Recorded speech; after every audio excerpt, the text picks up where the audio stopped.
Hello friends, काजल chemistry study में आप सभी का स्वागत है। अगर मेरा वीडियो आप सभी को पसंद आए तो मेरे चैनल को एक लाइक कर देना। इस वीडियो में मैं लेकर आई हूँ लवण बनाने की विधियाँ। लवण जो है वो कैसे कैसे बनाई जा सकती है।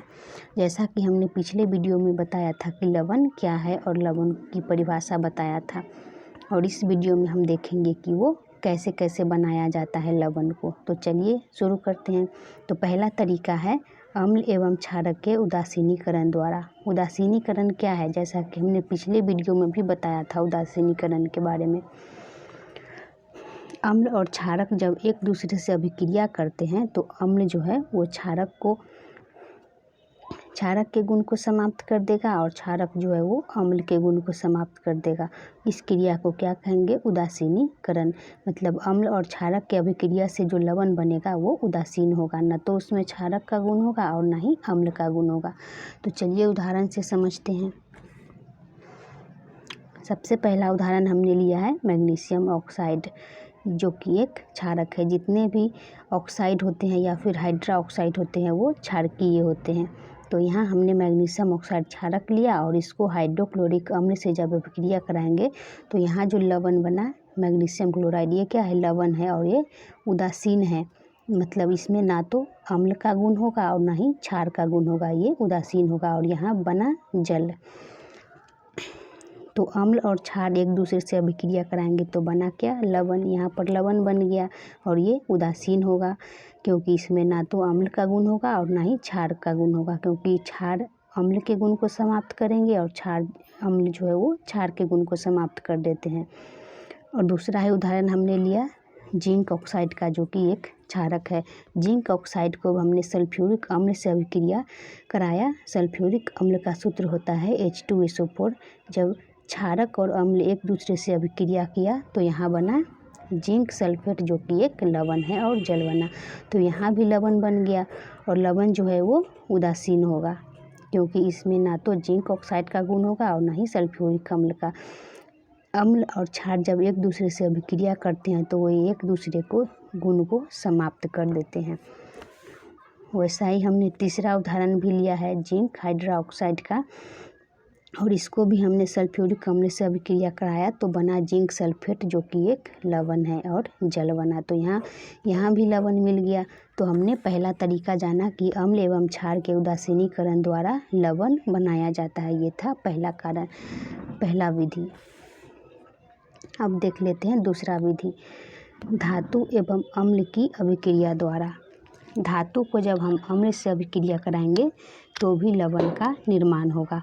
तो हमने उदाहरण में लिया मैग्नीशियम। मैग्नीशियम एक धातु है और इस मैग्नीशियम धातु को जब सल्फ्यूरिक अम्ल से अभिक्रिया होगा तो बनेगा क्या? मैग्नीशियम सल्फेट और हाइड्रोजन गैस। तो ये जो बना मैग्नीशियम सल्फेट वो क्या होगा?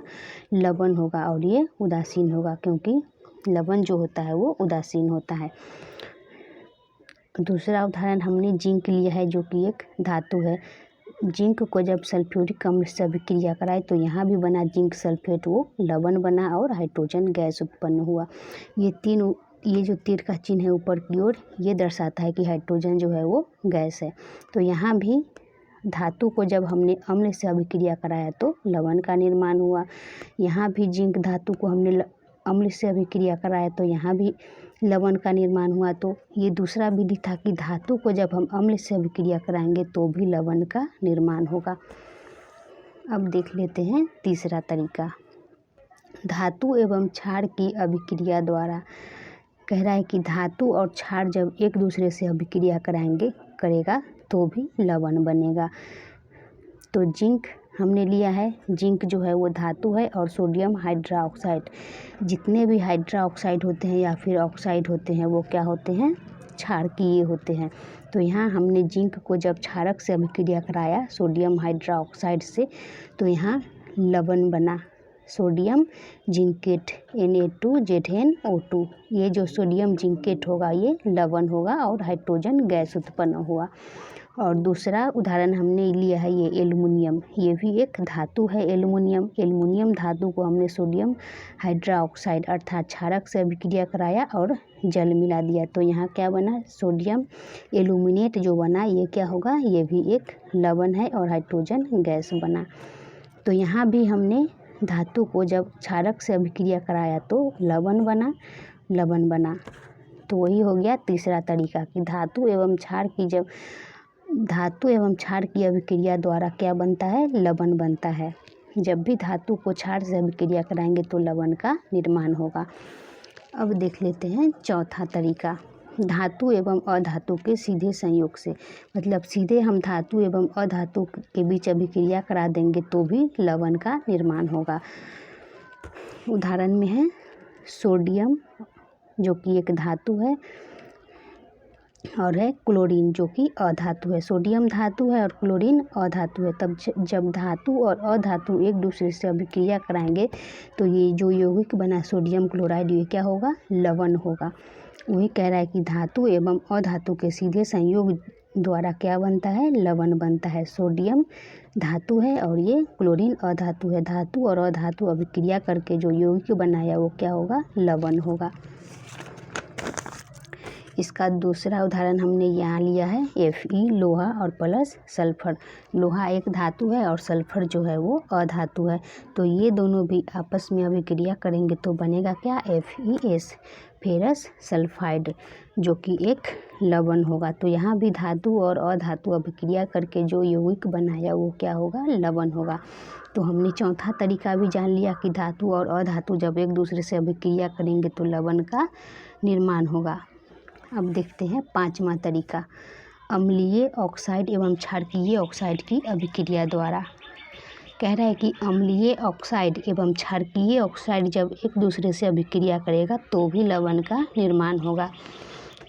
यहाँ हमने लिया है कैल्शियम ऑक्साइड जो कि क्षारकीय ऑक्साइड है क्योंकि ये धात्विक ऑक्साइड है। और यहाँ है कार्बन डाइऑक्साइड, कार्बन जो है वो अधातु है। तो अधातु के ऑक्साइड जो होते हैं वो क्षारकीय होते हैं। तो यहाँ ये क्षारक है और ये अम्ल है। ये क्षारक के ऑक्साइड है और ये अम्ल के ऑक्साइड है। तो जब ये दोनों आपस में अभिक्रिया किया तो बना क्या, कैल्शियम कार्बोनेट जो कि लवण होगा। कह रहा है कि अम्लीय ऑक्साइड एवं क्षारकीय ऑक्साइड भी एक दूसरे से अभिक्रिया करेंगे तो लवण का निर्माण होगा। तो यहाँ हुआ। आगे है दूसरा उदाहरण हमने लिया है सोडियम ऑक्साइड जो कि क्षारकीय ऑक्साइड है और यहाँ सल्फर ऑक्साइड, सल्फर ट्राईऑक्साइड जो है वो अम्लीय ऑक्साइड है। मतलब ये धातु के जो ऑक्साइड होते हैं वो क्षारकीय ऑक्साइड होते हैं और अधातु के जो ऑक्साइड होते हैं वो अम्लीय ऑक्साइड होते हैं। तो धातु के ऑक्साइड और अधातु के ऑक्साइड अर्थात अम्लीय ऑक्साइड और क्षारकीय ऑक्साइड जब एक दूसरे से अभिक्रिया किए तो यहाँ जो बना यौगिक सोडियम सल्फेट वो क्या होगा, लवण होगा। तो यहाँ भी लवण मिल गया। तो हमने पांचवा तरीका भी देखा कि अम्लीय ऑक्साइड एवं क्षारकीय ऑक्साइड जब एक दूसरे से अभिक्रिया करेंगे तो लवण का निर्माण होगा। और छठा तरीका देखते हैं धातुओं के कार्बोनेट लवण एवं अम्ल की अभिक्रिया द्वारा। कह रहा है कि धातुओं के कार्बोनेट लवण, धातुओं के कार्बोनेट लवण, ये जो है सोडियम कार्बोनेट ये एक लवण है। ये पहले से ही एक लवण है जो कि धातु के कार्बोनेट है एवं अम्ल। जब ये धातु के कार्बोनेट जो है इसको भी जब हम अम्ल से अभिक्रिया कराएंगे तो भी एक लवण का निर्माण होगा।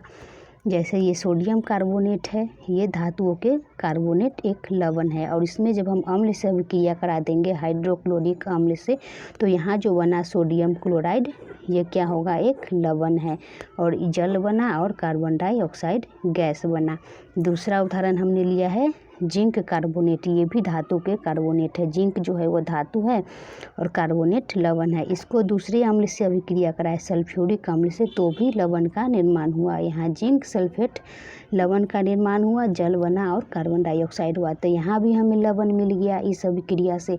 तो हमने छठा तरीका देखा धातुओं के कार्बोनेट लवण एवं अम्ल की अभिक्रिया द्वारा लवण का निर्माण होता है। तो ये हमने देखा लवण का निर्माण कैसे होता है। इसका 6 तरीका हमने जाना इस वीडियो में।